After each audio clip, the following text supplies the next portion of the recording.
Ito na mga boss, Mark Magsayo at Coach Marvin Somodio. May binunyag sa interview ni Coach Franco Roloda. Una natanong dyan si Magsayo kung sinong boksingero ang kanyang nakalaban na pinakamalakas sumuntok. Ang sagot po dyan, ni Magsayo si Julio Ceja daw ang pinakamalakas sumuntok. Nang matamaan daw kasi siya sa kanyang panga, pakiramdam daw niya tumagos ang suntok ni Ceja at pakiramdam daw niya parang nalipat ang kanyang panga sa likuran. Ganun daw kalakas sumuntok itong si Ceja. Pangalawa na tanong dyan si Magsayo kung sino ang gusto niyang susunod na makakalaban sa super featherweight. Ang sagot ni Magsayo mga boss, kahit sino daw sa apat na champion ay kanya umano itong papalagan. Pero dahil number 1 sa ranking ng WBC super featherweight, si Magsayo ang champion daw na si Foster ang kanilang tinatarget na makalaban. Samantala, sinabi naman dyan ni Coach Marvin Somodio na pag makuha daw ang kanilang goal sa 130, ay gusto rin umano ni Coach Somodio na umakyat si Magsayo sa 135 sa lightweight. Marami daw kasi ang magagaling sa division na yan. Dagdag pa ni Coach Somodio mga boss. Gustong-gusto rin daw niya ipalaban si Magsayo kay Gervonta Tank Davis.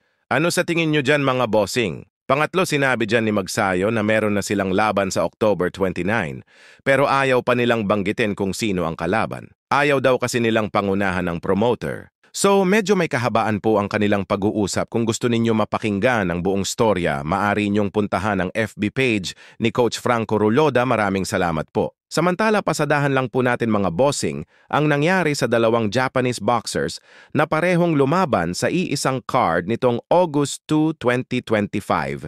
Ilan araw pa lang yan kung saan halos magkakasunod pumanaw ang dalawang boksingero na sila Shigetoshi Kotari lumalaban sa super featherweight at Hiromasa Urakawa na lumalaban naman sa lightweight. Parehong may edad, 28 ang dalawang Japanese fighter at ayon sa report parehong brain injury ang ikinasawi ng dalawa. Sobrang saklap nga po yan mga bossing dahil mukhang ngayon lang nangyari yan sa kasaysayan ng boxing dalawa agad ang pumanaw galing sa iisang card o iisang venue. Samantala isang napakagandang balita naman ang pumasok para sa ating pambato na si Jason Vason. Mapapalaban si Vason sa September 20 kontra sa WBA and WBO Ring Magazine Minimum Weight World Champion na si Oscar Collazo. Gaganapin ang kanilang salpukan sa California, US. Maganda kapag nabaklas ni Vason itong si Collazo, 2 titulo agad ang kanyang maiuwi sa Pilipinas. At ang pinakamaganda pa dyan mga bossing, lahat Pinoy na ang maghahari sa minimum weight. Kaya pag nagkataon paghaharian ng Pinoy ang minimum weight division na yan.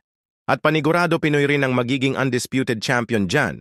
Pero hindi magiging madali mga bossing dahil bata ni Oscar De La Hoya, itong si Collazo. Bukod dyan, bababa ng timbang si Vason from light flyweight to minimum weight. Mapipiga dyan si Vason, pero malay natin mga bossing baka madala ni Vason ang kanyang lakas sa minimum weight. Sa ibang balita naman po mga bossing, promoter ni Cuadro Alas Casimero na si Kameda, tila napapansin niya ang post ng mga Pinoy boxing content creator, katulad ni Boxing KO. Shinare nga po yan ni Kameda sa kanyang 3150 Lush Bomu.